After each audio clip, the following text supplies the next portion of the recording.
Hello বন্ধুরা, welcome back to my channel. আজকে তোমাদের সাথে একটা দুর্দান্ত রেসিপি শেয়ার করব। দেখতেই পাচ্ছ প্লেটে চানা মশলা আর নানপুরি রয়েছে।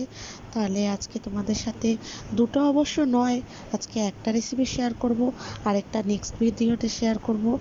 আজকে শেয়ার করব চানা মশলা কিভাবে তৈরি করলাম, কিন্তু তার আগে দেখিয়ে দিই নানপুরিটা কীরকম সফট আর জালিদার হয়েছে। দেখতেই পাচ্ছ ভীষণ পরিমাণে ভিতর থেকে জালিদার হয়েছে নানপুরি, আর তার সাথে ভীষণ পরিমাণে সফটও হয়েছে খেতে। তো তাহলে দেখে নাও কীভাবে নানপুরি রেসিপিটা আমি আজকে করেছিলাম। তার আগে আমি ঢেলে নিচ্ছি, কারণ রান্নাটা হয়ে গেছিলো। এবার তোমাদের সাথে শেয়ার করি কিভাবে করলাম। তো আমি অনেকক্ষণ ধরে চানাটাকে ভিজিয়ে রেখেছিলাম। এবার তারপরে অনেকটা পরিমাণে ভেজা ফুলে উঠেছে ভিজে গিয়ে। এবারে সেটাকে প্রেসারে লো থেকে মিডিয়াম আঁচের মধ্যে 3টে সিটি দিয়ে নেব। 3টে সিটি দিতেই একদম কি সুন্দর সফট হয়ে গেছে, হাতে টিপতেই নরম হয়ে গেছে। তো আমি এবারে প্রেসারে এগুলোকে সিদ্ধ বসিয়ে নিচ্ছি, আর সিদ্ধর সময় পরিমাণ মতো জল আর তার সাথে একটু নুন দিয়ে দিচ্ছি, যাতে ভিতর থেকে ভালোভাবে চানা মশলাগুলো সিদ্ধ হয়ে যায়, কাবলি ছোলাগুলো সিদ্ধ হয়ে যায়। আর তার সাথে চানা মশলাটা তৈরির জন্য যা যা মশলা লাগে এখানে আমি সেইগুলো মিক্সারে গুঁড়ো করে নিচ্ছি। তো মশলার মধ্যে আমি নিয়েছি গোটা জিরে, গোটা ধনে, গোটা দারচিনি, গোটা এলাচ, গোটা লবঙ্গ আর কিছু শুকনো লঙ্কা, যেটা আমি নিতে ভুলে গেছিলাম। তো সেগুলো আমি শুকনো খোলায় না ভেজে শুধুমাত্র মানে ডাইরেক্ট নিয়েই আমি গুঁড়ো করে নিয়েছি। আর তার সাথে নিয়েছি তারপরেই যেটা গুঁড়ো নয় পেস্ট করেছি, কিছু রসুন, কিছু কাঁচা লঙ্কা আর কিছু গোটা আদা, যেগুলোকে জল ছাড়া আমি বেটে নিয়েছি। তারপরে নিয়েছি একটা গোটা বড় টমেটো, যেটাকে পেস্ট করে নিয়েছি। আর ওইদিকে দেখতে পাচ্ছ কিছু কাবলি ছোলাগুলো সিদ্ধ হয়ে যাওয়ার পরে আমি সেগুলোকে একটু জল দিয়ে, ওই সিদ্ধ জলটা দিয়ে পেস্ট করে নিয়েছি। আর সাথে দুটো বড় বড় পেঁয়াজকে একদম যতটা পরিমাণ কুচো করা যায় সেই কুচো করে নিয়েছি। আর দুটুকরো চিকেনের বোনলেস পিস মানে সলিড পিস একদম ছোট ছোট করে কিমা করে নিয়েছি। তো এইবারে রান্নাটা তৈরি করে নেওয়া যাক। তো প্রথমেই আমি সেই একদম কুচি করে রাখা পেঁয়াজগুলোকে কড়াইতে পরিমাণ মতো তেল দিয়ে ভাজতে বসিয়ে দিয়েছি। তারপরে একটু যখন ব্রাউন হয়ে এসছে পেঁয়াজগুলো ভাজা, সেখানে পেঁয়াজ, আদা, রসুন আর কাঁচা লঙ্কার যে শুকনো পেস্টটা বানিয়ে রেখেছিলাম সেটা তারপরে দিয়ে দিলাম।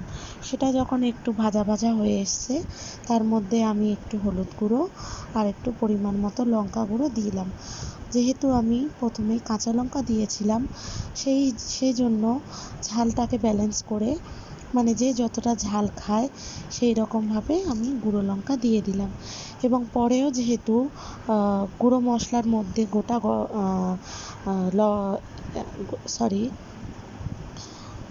গোটা গোলমরিচ থাকবে, সেই জন্য যতটা পরিমাণ প্রয়োজন ঝালের সেই মতো আমি ঝাল দিলাম।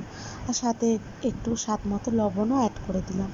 এবার মশলাটা ভালোভাবে ভাজা হয়ে এলে আমি টমেটো বাটাটা তার মধ্যে দিয়ে দিলাম এবং ভালোভাবে নাড়াচাড়া করতে থাকলাম। এবার সেটাও যখন ভালোভাবে ভাজা হয়ে এসছে, তেলটা ছেড়ে এসছে উপর থেকে, আমি যে মশলাটা গুঁড়ো করে রেখেছিলাম সেই মশলাটা ওর মধ্যে দিয়ে ভালো করে মিশিয়ে নিলাম। সেই মশলাটা মেশানোর পরে যখন একটু ভালোভাবে তেলটা আরও ছেড়ে এসছে, আমি তার মধ্যে একটু জল অ্যাড করে দিচ্ছি, যাতে মশলাটা পুড়ে না যায়। অল্প পরিমাণেই অ্যাড করছি জলটা অ্যাড করে আবার মশলাটা ভালো করে কষিয়ে নিতে হবে, যাতে ভালো করে মশলার ভিতরে যে কাঁচা গন্ধটা থাকে সেটা চলে যায়। আর সাথে যেগুলো কিমা করে রেখেছিলাম সেই চিকেনের কিমাগুলোও দিয়ে দিলাম।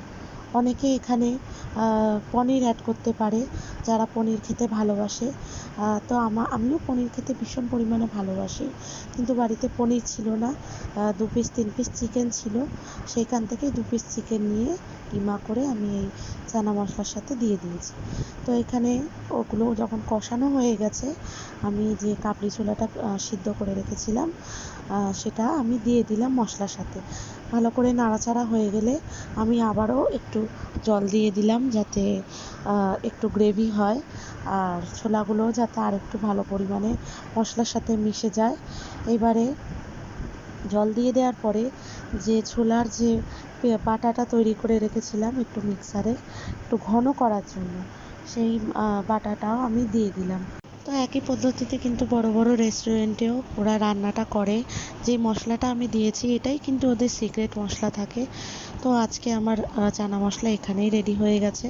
তো বন্ধুরা, আমার ভিডিওটা তোমাদের কাছে কেমন লাগলো অবশ্যই আমাকে জানাবে কমেন্ট বক্সে, এবং আমার চ্যানেলটিকে অবশ্যই লাইক কমেন্ট করবে এবং শেয়ার করবে এবং সাবস্ক্রাইব করতে কিন্তু ভুলবে না।